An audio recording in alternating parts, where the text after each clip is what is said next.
So they're making a croquembouche, and that's a very difficult dessert to execute. And you know, with their level of skills, who knows what's gonna happen? But I'm about to go check it out. We'll see how it goes. The custard's really hard to get that just right. The puff pastry, not puff pastry, the pâte à choux. It's really important that it rises properly so they can fill it. So we'll see how much custard they can get in there, and if that caramel sauce actually worked out for them.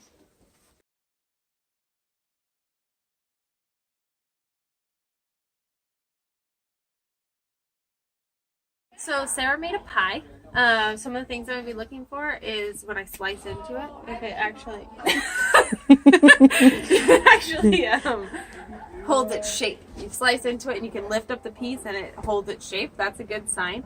We'll see how the crust is. This is something we're really going to be looking for, a soggy bottom. She doesn't want any of that nonsense.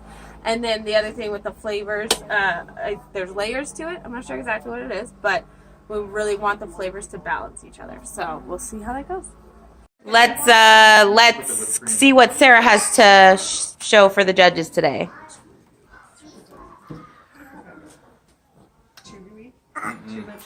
All right, Sarah, present your pie to the judge. And then just do the little flowers.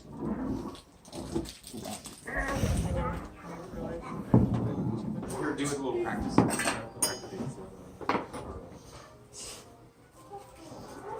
So what did you fill this with? What are the layers?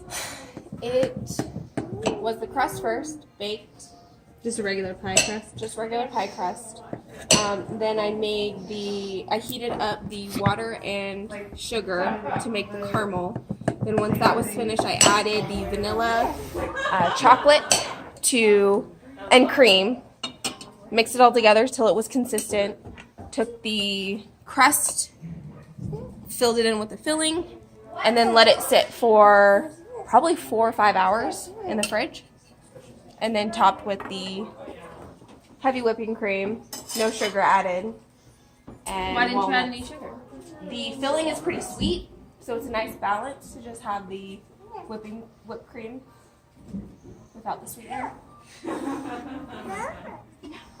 Thank you.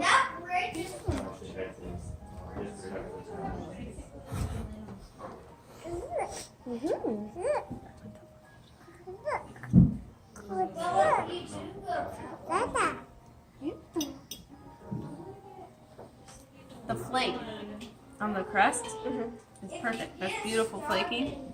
Not soggy. No soggy bottoms over here. Who had soggy bottoms? The filling It's in the show. is fudge. And you did a great job. I love the walnuts in it. It's like nice walnut. The fudge is very sweet, and I think the cream is nice that there's no sugar in there because it really does balance it out nicely. Fantastic job. Excellent. Let's see who we have next. Is that how you make fudge? I had no I idea. mean, like, there's different ways of making it, but there's like easy fudge and like not so, more. more but that's- complex, yeah, but basic. Oh, okay. She's like, I didn't know you love fudge. I didn't know. Oh, it's okay, Elliot. So Emily's making some dango and ice cream mochi. There's two things that are hard about this. The dango dough is very particular, and you really go off of feel a lot. You have to really know what you're doing in order for it to turn out properly. And so that's going to be challenging. And then the mochi ice cream, you have to have that proper balance with the mochi dough in order to wrap the ice cream and freeze it and not have the mochi come out hard. So we'll see how she did. Now it's time to judge Emily's dessert. Emily, bring it over. So tell Judge Deborah what you've made. I have made strawberry mochi and a classic Japanese dango to go with it. All right.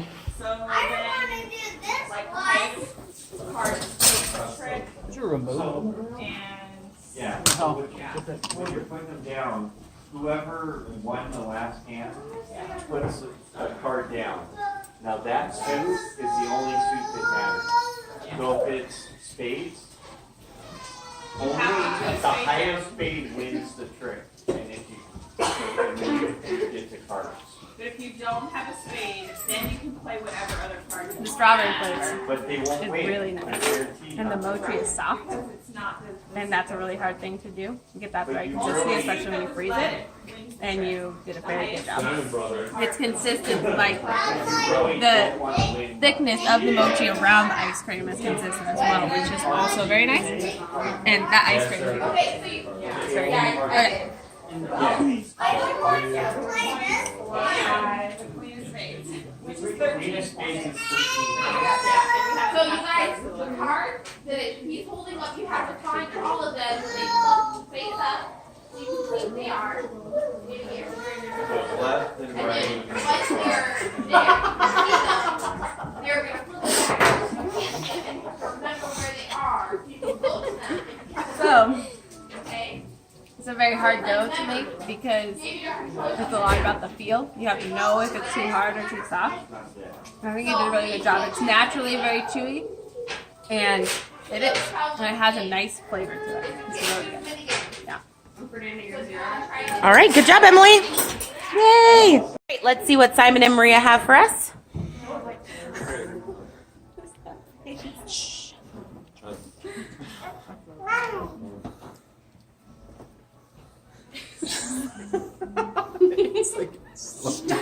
So what do you have here? Here we have a chocolate lava cake. As we talked about, it is. Mordor. We're thinking about Mount Doom. When we Oh, okay. All right, that was the inspiration. So yeah, that was the inspiration. We hope you like the chocolate lava goodness, complete with Simon's. Raspberry drizzle over the top. Fresh raspberry drizzle with some candied pecans and Jameson A little whipped bit cream. of cayenne pepper in there and Jameson whipped cream. Yeah, and Simon's own artistic chocolate renditions. I can smell it, and it smells great. So, we'll see how lava-y it is in the middle.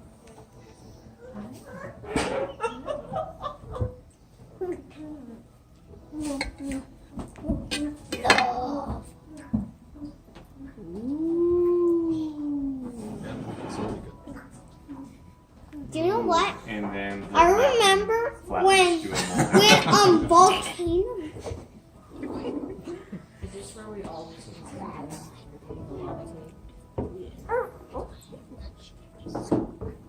Yeah, because it's all gonna fill the moat around. Wish I had a spoon to scoop some, but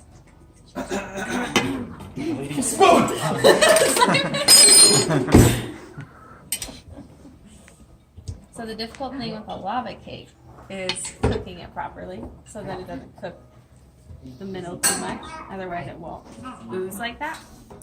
And you can see from the sides all the way to the middle. I mean, look at that.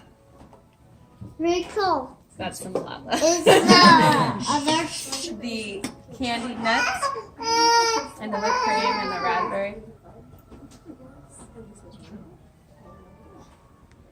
They really complement each other.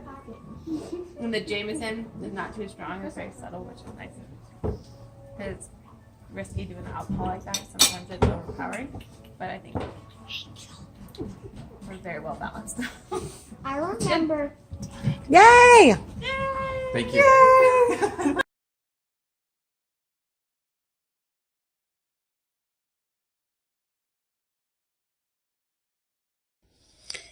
Okay, so people have been asking me who won the cooking competition, and I just don't really want to choose anybody because everybody did so good. But it's a little difficult to judge something and choose a winner when there was no stipulations. So Emily's was very good, and she did a good job. It's a dish that is intimidating, but it's pretty simple. The dango is actually more of a feel thing, and I thought she did a good job on it, so that was impressive.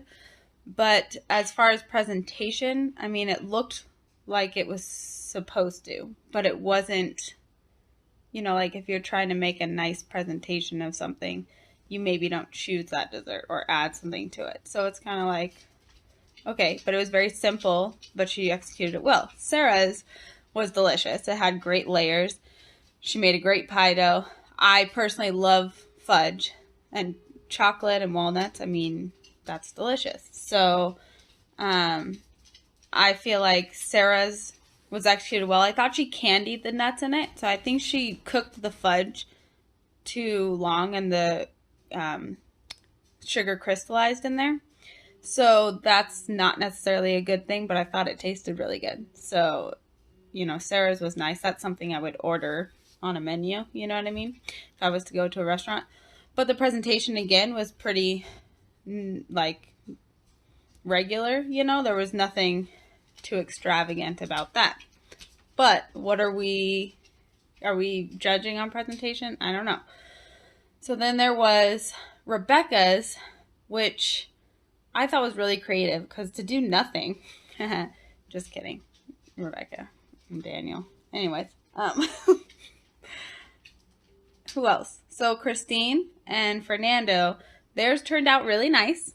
And I felt like they did a classic dish and executed it perfectly. The caramel was great.